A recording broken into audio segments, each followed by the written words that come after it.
ucapan yang sangat bagus sekali dari Imam Ibnul Qayyim rahimahullahu ta'ala, di mana beliau menjelaskan kepada kita tentang beberapa alamat. Kalau terdapat dalam solat-solat kita, berarti alamat-alamat ini menunjukkan bahwa kita ini memiliki sifat nifaq. Kata beliau, sittu sifatin fi salati min alamatin nifaq. Ada 6 sifat kalau terdapat dalam salat, berarti itu menunjukkan ada alamat kemunafikan di dalamnya. Apa saja 6 sifat ini? Kemudian beliau mengatakan al-kasalu indal qiyami ilaiha. Yang pertama, malas apabila hendak mengerjakan ibadah salat tersebut. Yang kedua, wa mura'atun nasi fi fi'liha. Tujuan salatnya adalah untuk supaya mendapatkan pujian manusia di dalamnya. Kemudian yang ketiga, wa ta'khiruha, suka mengakhir-akhirkan waktu salat. Kemudian yang keempat, wa naqruha, salatnya dari segi gerakannya terlampau tergesa-gesa. Yang kelima, wa qillatu dzikrillahi azza wa jal fiha, sedikitnya berzikir kepada Allah Subhanahu wa taala. Dan yang terakhir, wa takhalluf an jama'atiha, dan suka meninggalkan salat berjamaah. Inilah 6 sifat kalau terdapat pada diri kita, berarti ada alamat nifak di dalam hati kita. Kita bahas satu-satu. Ma'asyiral muslimin yang dimuliakan Allah Subhanahu wa taala, di zaman para sahabat Nabi sallallahu alaihi wasallam, sifat nifak ini sifat yang dikhawatirkan para sahabat, sifat yang ditakutkan oleh para sahabat Nabi sallallahu alaihi wasallam kalau pada hati mereka terdapat penyakit nifak ini. Contoh saja Umar bin Khattab radhiyallahu anhu, ketika Nabi sallallahu alaihi wasallam memanggil Hudzaifah ibnul Yaman dan menjadikan Hudzaifah sebagai sirrun Nabi, pemegang rahasia Nabi, maka Hudzaifah dipercaya Nabi untuk mencatat segala nama orang-orang munafik dari Nabi sallallahu alaihi wasallam yang diberitakan Jibril kepadanya, dan hanya yang tahu Hudzaifah dengan Nabi saja. Yang lain tidak tahu nama-namanya. Walaupun belakangan ma'ruf nama-nama tersebut kan, seperti Abdullah ibn Ubay ibn Salul, kemudian Nabtal ibnul Harith, kemudian Jullas ibn Suwaid ibn Samit, dan juga Al-Harith ibn Suwaid ibn Samit, yang diturunkan beberapa ayat kepada mereka dari Allah Subhanahu wa taala. Tapi sebelumnya sahabat tidak tahu nama-nama ini. Makanya kemudian Umar bin Khattab radhiyallahu anhu datang kepada Hudzaifah ibnul Yaman dan mengatakan, ya Hudzaifah, asammani Nabi sallallahu alaihi wasallam anni munafik. Hudzaifah, pernah kau dengar Nabi menyebut namaku bahwa aku termasuk orang munafik? Maka Hudzaifah tidak mau jawab karena dia adalah pemegang rahasia. Kalau dikasih tahu sudah bukan rahasia lagi. Tapi karena Umar bin Khattab radhiyallahu an mendesak dan meminta, maka terpaksa Hudzaifah menyebutkan, tetapi dengan syarat Umar tidak menceritakan. Maka Hudzaifah mengatakan, tidak ada namamu dalam catatan munafik. Tapi dengan kemudian Umar bertanya kepada Hudzaifah, menunjukkan bahwa Umar takut kalau seandainya dia masuk pada daftar orang-orang munafik. Kemudian juga sahabat yang bernama Thabit ibn Qais al-Mushammas. Thabit ibnu Qais al-Mushammas. Thabit ibn Qais ini adalah juru bicara Nabi sallallahu alaihi wasallam ketika turun ayat ya ayyuhalladzina amanu la tarfau aswatakum fawqa sautin nabi. Wahai orang-orang yang beriman, janganlah kalian angkat suara kalian di atas suara Nabi kalian. Al-Hujurat ayat 2 itu. Maka Thabit ibn Qais takut kalau seandainya ayat itu tertuju kepada dirinya. Kenapa? Karena Thabit ini kalau ngomong lantang, terkadang saking lantangnya suara dia di atas suara Nabi. Makanya dia takut sehingga dia tidak mau keluar dari rumahnya dan menangis sepanjang hayatnya. Ketika Nabi SAW kemudian bermajlis dan tidak melihat di mana Thabit ibn Qais ini biasa dia duduk di depan kan itu, tapi tak nampak lagi. Maka Rasul mengatakan, aina Thabit, di mana Thabit? Kok tidak ada gitu. Maka orang-orang mengatakan, Thabit mengurung diri di rumahnya wahai Rasul. Kata Nabi SAW kepada Sa'ad, ya Sa'ad,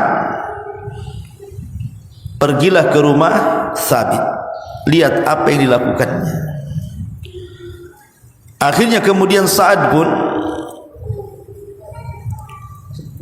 Ubadah mendatangi rumahnya Thabit ibn Qais ini. Ternyata Thabit sedang menangis dan mencela dirinya dan mengatakan, sungguh habis seluruh amalku dan pasti aku termasuk menjadi penduduk neraka, katanya, karena aku sudah mengangkat suaraku di atas suara nabiku. Maka hal ini kemudian sampai kepada Rasul. Maka Rasul mengatakan, katakan kepada Thabit, dia bukan termasuk penduduk neraka, bal huwa min ahlil jannah, bahkan dia termasuk penduduk surga. Tapi lihat bagaimana Thabit ibn Qais ini takut kalau seandainya ayat itu adalah khitab kepada dirinya, karena biasa yang suka mengangkat suara itu orang-orang munafik. Maka dia takut kalau seandainya dia masuk pada bagian ayat surah Al-Hujurat ayat 2 itu, dan menunjukkan ketakutan para sahabat kepada sifat nifaq. Kemudian di sana ada Handalah ibn Khudaim, ma'ruf kisah Handalah, ghasilul malaika, yang dia sangat takut dengan sifat nifaq. Sampai satu hari dia datang kepada Abu Bakar Siddiq radhiyallahu anhu dan menceritakan dan mengatakan, wahai Abu Bakar, apakah saya munafik? Katanya Handalah ini. Kata Abu Bakar, kenapa? Karena kalau kami atau saya berada di majelis Rasul, kemudian Rasul cerita sorga, rasanya sorga ada di pelupuk mataku. Rasul cerita neraka, rasanya neraka ada di pelupuk mataku. Tapi ketika aku sudah keluar dari majelis Rasul, sibuk pula dengan keluarga dan juga dengan usaha, lupa pula cerita neraka sorga itu. Apa saya munafik, wahai Abu Bakar? Kata Abu Bakar, apa yang kau rasakan sama pula dengan yang aku rasakan, katanya. Kalau begitu ayo kita datang kepada Rasul. Kemudian mereka mengadu kepada Rasul tentang perasaan seperti itu. Maka Rasul SAW mengatakan, tidak, kalian berdua bukan munafik. Kemudian kata Rasul kepada Handalah, walakin ya Handalata sa'atan sa'ah, akan tapi wahai Handalah, kalau ada sudah merasakan perasaan seperti itu, maka sebaiknya bagilah waktu. Kadang kau hadir di majlis ta'lim, kadang kau sibuk mencari dunia. Jangan kau sibuk terus mencari dunia kemudian melupakan hadir di majlis ilmu, karena hanya itulah kemudian yang bisa mengingatkan surga dan neraka. Intinya bahwa para sahabat Rasul itu sangat takut dengan sifat nifaq ini. Nah, di sini Imam Ibnul Qayyim rahimahullahu taala mengatakan bahwa ada 6 sifat. Kalau terdapat pada solat-solat kita, ketahuilah berarti kita ini masih ada sifat nifaq di dalam hati. Yang pertama dari 6 sifat itu adalah al-kasal, malas. Allah mengatakan dalam surah An-Nisa ayat 142, innal munafiqina yukhadi'una Allaha wa huwa khadi'uhum wa idza qamu ila salati qamu kusala. Sesungguhnya orang-orang munafik itu mereka sedang menipu Allah.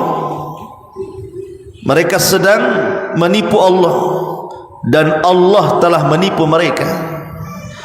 Dan apabila mereka tegak melaksanakan salat, mereka pun tegak dengan bermalas-malasan. Berarti ciri yang pertama adalah ketika kita malas salat, itu berarti ada sifat nifak pada hati kita. Yang malas solat saja dikatakan nifaq, bagaimana yang tidak solat sama sekali, kan begitu? Lebih bahaya lagi. Bahkan Nabi SAW menyebutkan secara nas solat apa yang paling berat dilakukan orang munafik itu, yang paling malas melakukannya.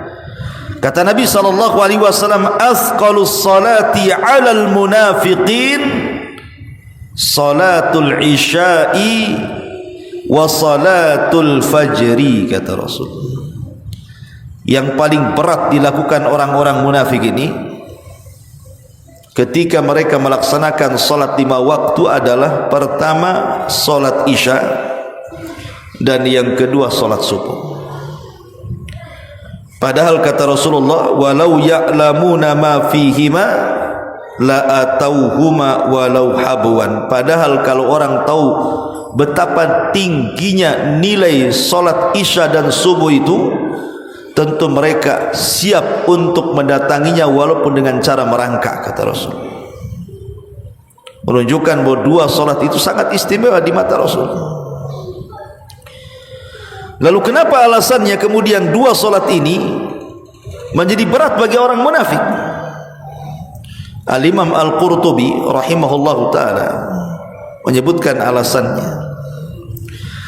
Kata beliau, "Wa dzalika li anna salatal isya ta'ti wa qad at'abahu 'amalun nahari fayuthqilu 'alaihi al-qiyam al-qiyam ilaiha, wa amma salatu subhi ta'ti wan naumu ahab ilaihim min mafruhin bihi walaula sayf maqam." Kata Imam Qurtubi rahimahullahu ta'ala, kenapa salat isya itu berat? Karena biasanya kalau orang sudah ngantuk di waktu isya, itu dikarenakan karena sudah lelahnya dia dengan amalan di waktu siang. Jadi dia bekerja gitu ya sampai lelah. Ketika datang waktu isya, datang pula waktu ngantuk itu biasanya, sehingga orang malas sholat jadinya kan. Itu yang menjadikan kenapa banyak orang-orang malas melaksanakan isya. Adapun sholat subuh memang di waktu sedang nyenyak-nyenyaknya tidur pula, kan begitu, sehingga untuk bangun itu agak sulit gitu ya.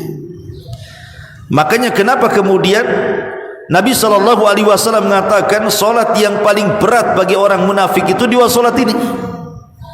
Pertama solat isya, yang kedua solat subuh. Bahkan kata Imam Qurtubi, kalau bukan karena pedang tentu mereka tidak akan bangun itu. Maksudnya kalau bukan karena ada ancaman, tentu mereka tidak akan bangun. Ma'asyiral muslimin yang dimuliakan Allah Subhanahu wa ta'ala.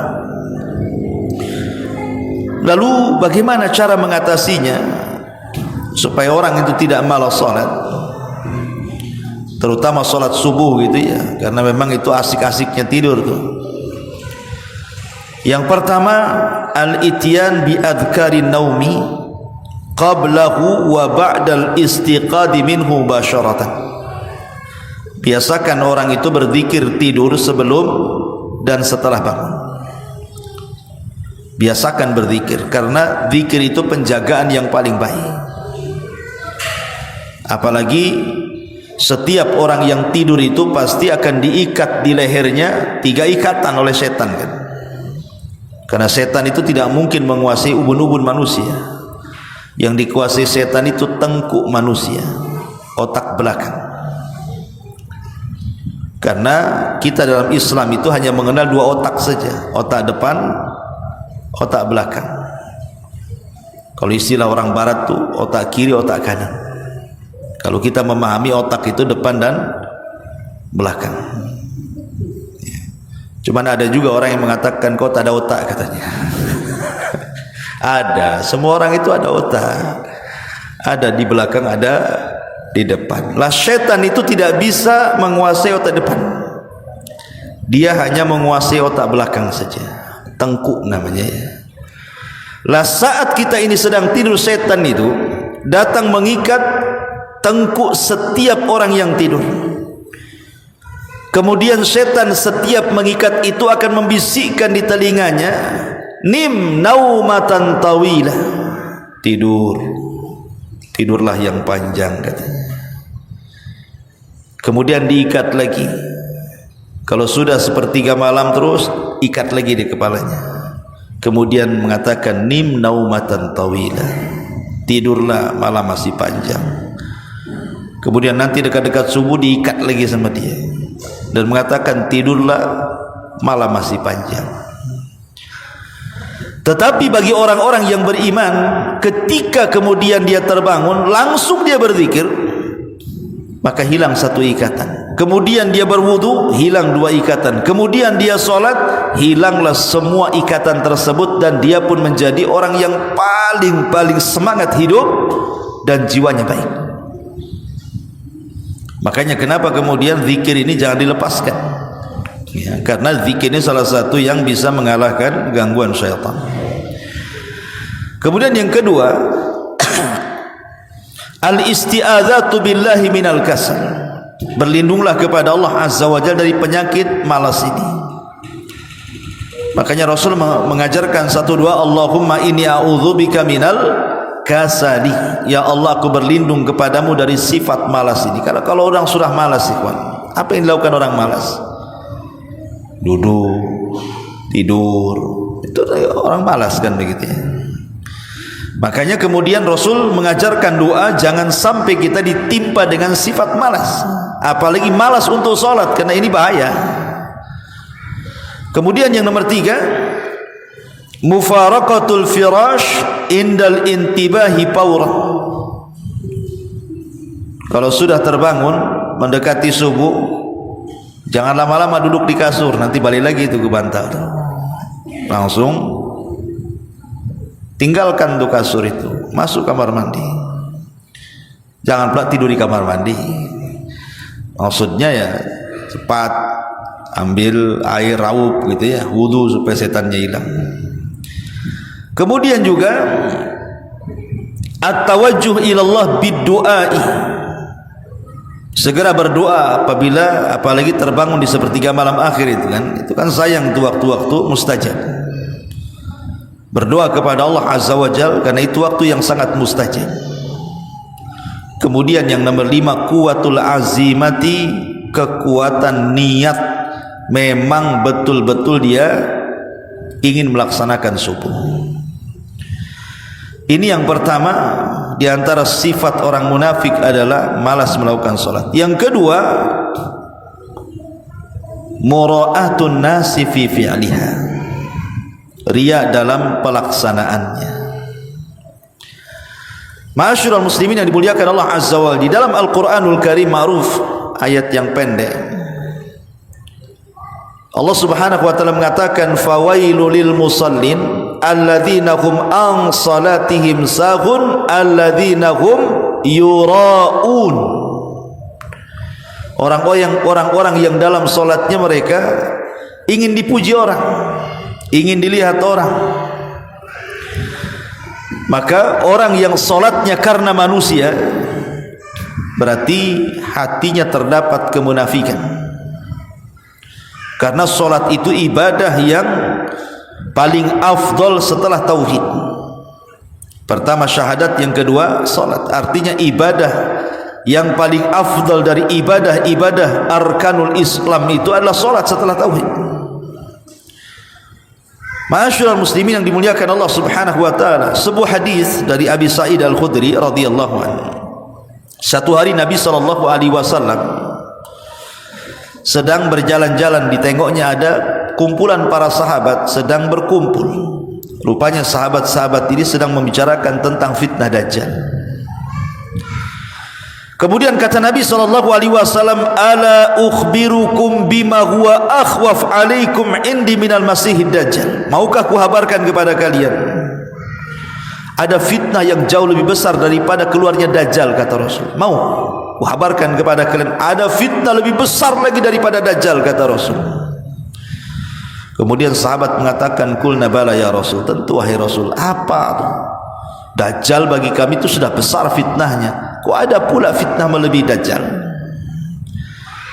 Maka kemudian Nabi SAW mengatakan asyirkul khafi, syirik dalam bentuk yang sangat samar, yang disebut dengan syirkul khafi. Kemudian Rasul mencontohkan, an yakumar rajulu yusalli fayuzayyanu salatuhu atau fayuzayyinu salatahu lima yara min nadharir rajuli.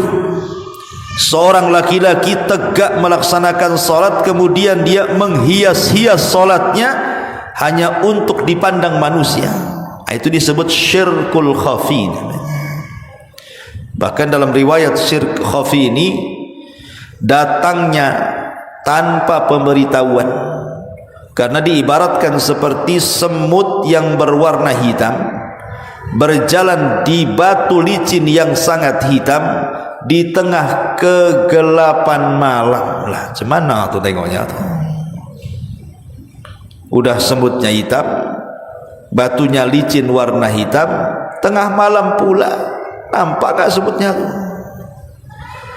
Artinya syirik khafi ini sesuatu yang tidak bisa disadari, tahu-tahu ada saja gitu. Awalnya sudah mantap ikhlas karena Allah, tahu-tahu ada pula ria ini. Jadi ria yang tidak dirancanakan itu tahu-tahu nempel aja seperti semut tadi, tidak nampak, tahu-tahu hadir saja. Ma'asyiral muslimin yang dimuliakan Allah Azza wa Jalla. Makanya kenapa ria ini bahaya, karena ini salah satu sifat nifaq. Orang lagi sholat takbir Allahu Akbar kan, Masya Allah lillahi ta'ala, rupanya di sampingnya ada pejabat pula kan, itu dilamakan pula sholatnya, dibagus-baguskan suaranya. Ma'asyiral muslimin yang dimuliakan Allah Subhanahu wa taala, ini yang kedua. Yang ketiga, ta'khiruha, mengakhir-akhirkan waktu. Dan ini yang bahaya, karena biasanya orang-orang yang mengakhirkan waktu itu, ya kalau masih ada waktu, terkadang bablas pula waktunya, akhirnya sholat pula di luar waktunya, atau sama sekali tidak sholat, di bahaya. Allah Subhanahu wa taala mengatakan, fawailul lil musallin alladzina hum an salatihim sahun. Ahli tafsir mengatakan bahwa dimaksud sahun di situ artinya ta'khirus salat an mawaqitiha, mengakhir-akhirkan salat sudah menjelang habis waktunya. Biasanya ikhwan, apa yang terjadi kalau seandainya waktu ini sudah hampir berakhir, tiba-tiba antum ingin sholat, maka dipastikan jatuh kepada alamat nifak yang keempat. Apa? Kilat khusus. Sampai-sampai Nabi SAW kemudian mengatakan, ketika menyebutkan solat munafik itu, tilka salatul munafik yajlisu yarqubus syamsa hatta idza kanat baina qarnai syaitan qama fanaqaraha arba'an la yadhkurullaha fiha illa qalila, rawahu Muslim. Itulah solat munafik, duduk sengaja memandang matahari. Kalau matahari sudah nampak mau tenggelam, baru dia sibuk. Ketika dua tanduk setan sudah terpasang, baru dia bangkit. Maka dia pun sholat seperti layaknya ayam yang sedang mematuk makanan itu, dan dia tidak berzikir kecuali sedikit saja. Jadi berentet tuh. Kalau orang sudah mengakhir-akhirkan waktu sholat, maka berdampak kepada sholatnya menjadi kilat. Kemudian ketika sholatnya menjadi kilat, maka dampaknya ke yang nomor 5, akhirnya tidak berzikir kepada Allah kecuali sedikit, karena kurang khusyuk kan begitu. Tapi kalau sholat tepat waktu itu, masih adalah waktu untuk sholat qobliyah, ba'diyah, masih ada waktu untuk berzikir. Kemudian bacaan yang dibaca pun bisa dipanjang-panjangkan. Tapi kalau sudah mepet waktunya, macam mana bisa? Kalau bisa inna a'tayna itu dibelah jadi 2 lah, rakaat pertama dengan kedua kan begitu, karena waktunya sudah mepet. Kalau sudah seperti itu, maka Rasul sallallahu alaihi wasallam mengatakan fanaqaraha, Nakar itu artinya kalau ada ayam lapar antum lempar beras, kira-kira apa yang terjadi? Itulah patukannya kayak gitu tuh orang sholat tuh. Tok tok tok tok tok tok, atau salam saja. Itu sempurna ke kanan saja. Assalamualaikum, ke kiri sambil bangkit pergi dia. Ya. Atau salam itu ke kanan saja, ke kirinya jawab salam handphone. Waalaikumsalam katanya. Afwan lagi sholat tadi katanya. Ya. Kadang-kadang orang-orang yang mengakhir-akhirkan waktu ini membahayakan. Makanya kenapa dengan tegas dalam surah An-Nisa ayat 103 itu Allah mengatakan inna salata kanat 'alal mu'minina kitaban mauquta. Sesungguhnya salat itu bagi orang-orang yang beriman itu sudah ditentukan waktunya, zuhur kapan, asar kapan, maghrib kapan, isya kapan, subuh kapan, dan begitu seterusnya. Syekhul Islam Ibn Taimiyah menyebutkan dalam kitab Al-Ikhtiyarat, tarikus salati amdan la yushra' lahu qada'uha wa la tasihhu minhu bal yukthiru minat tatawwu wa kadzalika as-sawm wa huwa qawlu ta'ifati minas salafi. Kata Ibn Taimiyah, orang yang meninggalkan solat secara sengaja, karena biasanya orang-orang yang mengakhirkan waktu solat itu tidak sadar, terkadang terkeluar waktunya. Kalau sudah terkeluar waktunya, artinya apa? Tidak ada lagi solat yang harus dilakukan kan?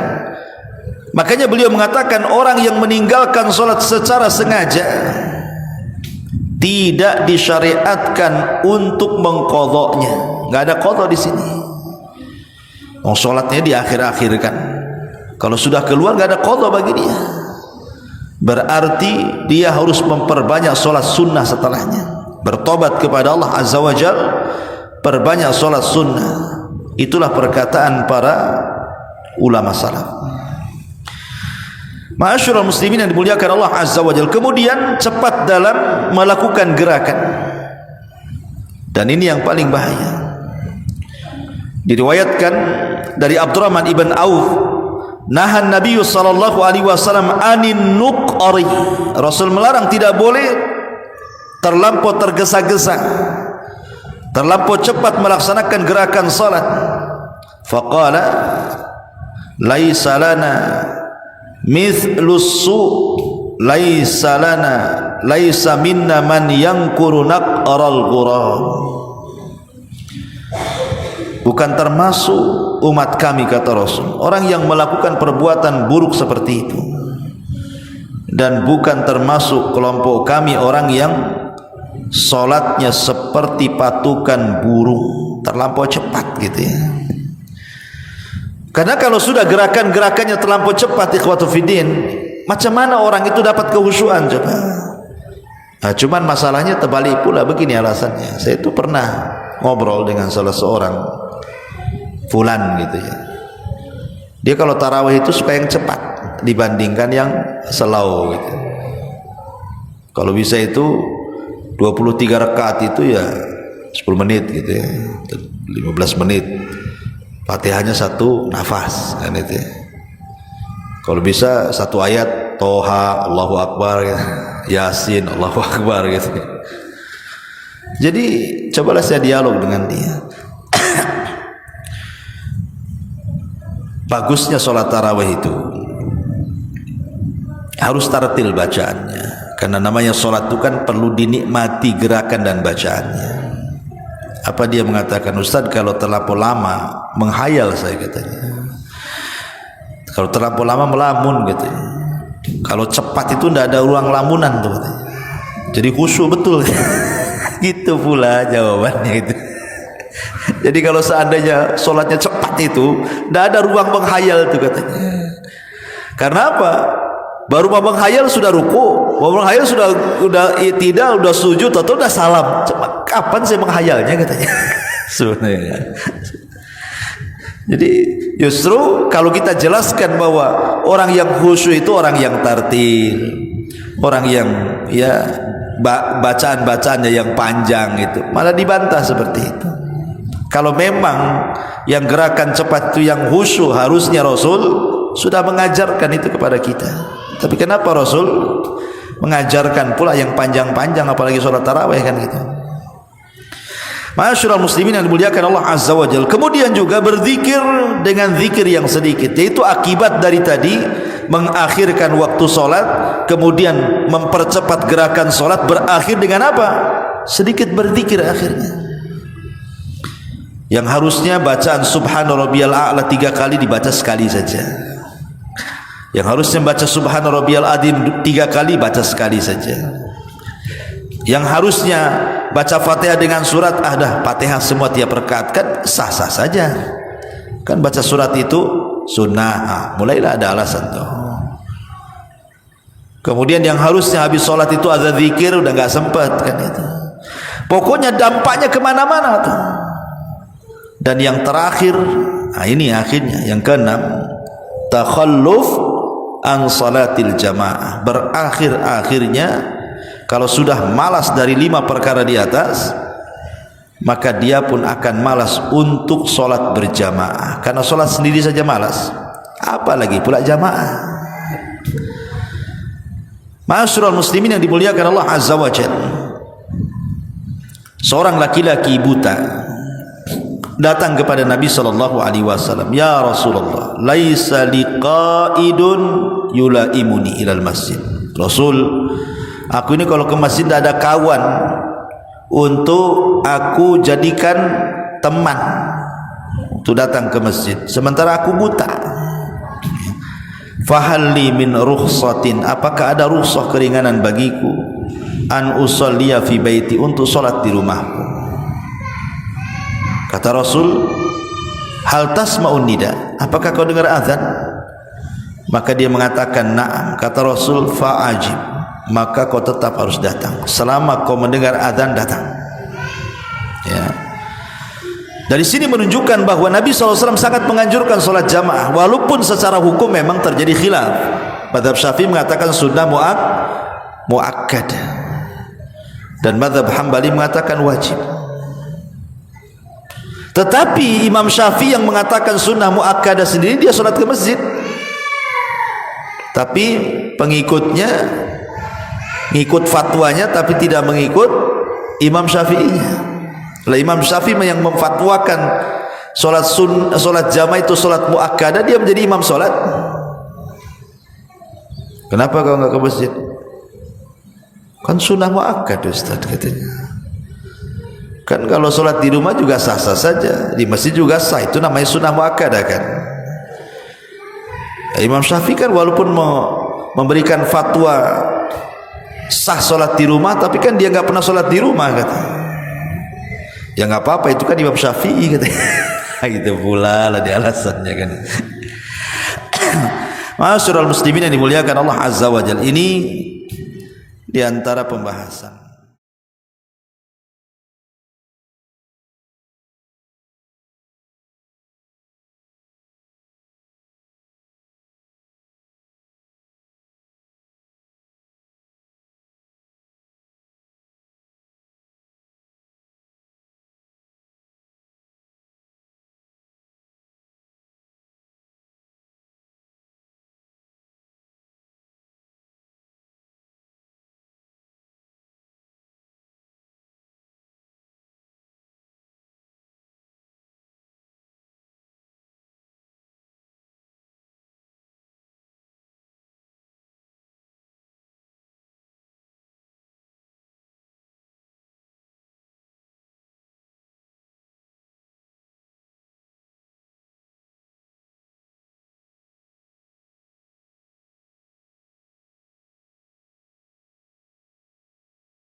Kemudian yang ketiga, untuk melempar setan. Itulah diantara fungsi bintang.